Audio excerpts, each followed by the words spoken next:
حضرت فاطمہ کے وصال کا وقت آیا، انتقال کا، تو حضرت اسما بنت امیس کو بلایا اور بلا کے فرمانے لگی تو مجھے غسل دینا اور سوائے میرے شوہر مولا علی کے کسی اور سے مدد بھی نہ لینا۔ اور فرمانے لگی میں نے حبشہ کے بارے میں سنا ہے کہ وہاں جب بیویوں کا جنازہ اٹھتا تھا تو وہ لوگ چارپائی کے اوپر یوں کر کے، اس طرح کر کے لکڑیاں لگاتے تھے، نیچے باندھ لیتے تھے اور لکڑی میں لچک ہو تو اوپر جا کے پھر اس کو باندھ دیتے تھے تو پردہ بن جاتا تھا۔ فرمایا میں نے علی کو بتا دیا ہے، تمہیں بھی بتا رہی ہوں، جنازہ میرا رات کو اٹھانا اور لکڑیاں لگا کے نا تو اوپر پردہ کر لینا، میرے وجود پر پڑی ہوئی چادر پر بھی کسی کی نظر نہیں پڑنی چاہیے۔ رات کو جنازہ اٹھانا اور رات کو مجھے دفن کر دینا۔ مدینہ منورہ میں حضور کے وصال ظاہری کے 6 ماہ بعد جناب فاطمہ الزہرا کا جنازہ اٹھا تو مسجد نبوی شریف سے ایک شخص اپنی داڑھی آنسوؤں سے بھگوتا ہوا نکلا تو حضرت ابوبکر صدیق نے کھڑا کر کے پوچھا کیوں نبی پاک کے چچا عباس روتے کیوں ہو؟ حضرت عباس کہنے لگے پہلے حضور گئے تھے، اب نبی پاک کی تصویر بھی چلی گئی۔ کیا ہوا؟ کہ جناب فاطمہ کا وصال ہوا، پھر سے ایک دفعہ مدینے میں رات آئی، پھر سے شام ہوئی، پھر سے جنازہ اٹھا۔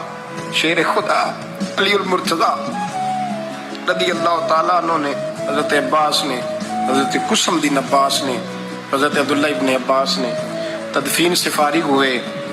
ایک روایت ہے کہ حضرت عباس نے جنازہ پڑھا اور ایک مستند روایت ہے کہ حضرت ابوبکر صدیق نے جنازہ پڑھایا، اور جب جنازہ پڑھا کر کے باہر نکلے تو حضرت علی شیر خدا کی آنکھوں میں آنسو تھے۔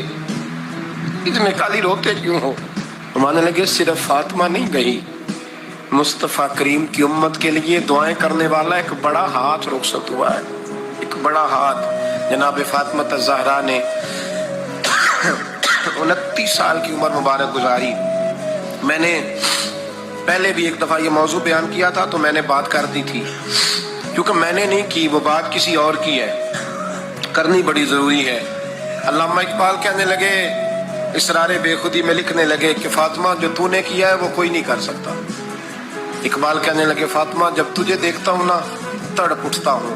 کہنے لگا فاطمہ میرے رسول کریم نے نا میرے پاؤں میں شریعت کی زنجیریں باندھ دی ہیں، اگر مجھے شریعت منع نہ کرتی، حضور پابند نہ کرتے تو میں کعبے کا طواف نہ کرتا، تیری قبر کا طواف کرتا۔ فاطمہ تو نے 29 سال میں وہ انقلاب برپا کیا، امت پر وہ رحمت کی۔ علی کے گھر کی ہے عزت، علی سے سنتے ہیں، نبی کے گھر کی ہے عزت، نبی سے سنتے ہیں۔ وہ جس نے معزز کیا گھرانے کو، حسین پال کے جس نے دیا زمانے کو۔ اور میرے اعلیٰ حضرت فرماتے ہیں سیدہ زاہدہ طیبہ طاہرہ۔ کبھی آپ اگلا فقرہ سنے نا تو بریلی کے امام نے حد کر دی، فرمانے لگے جان احمد کی راحت پہ لاکھوں سلام۔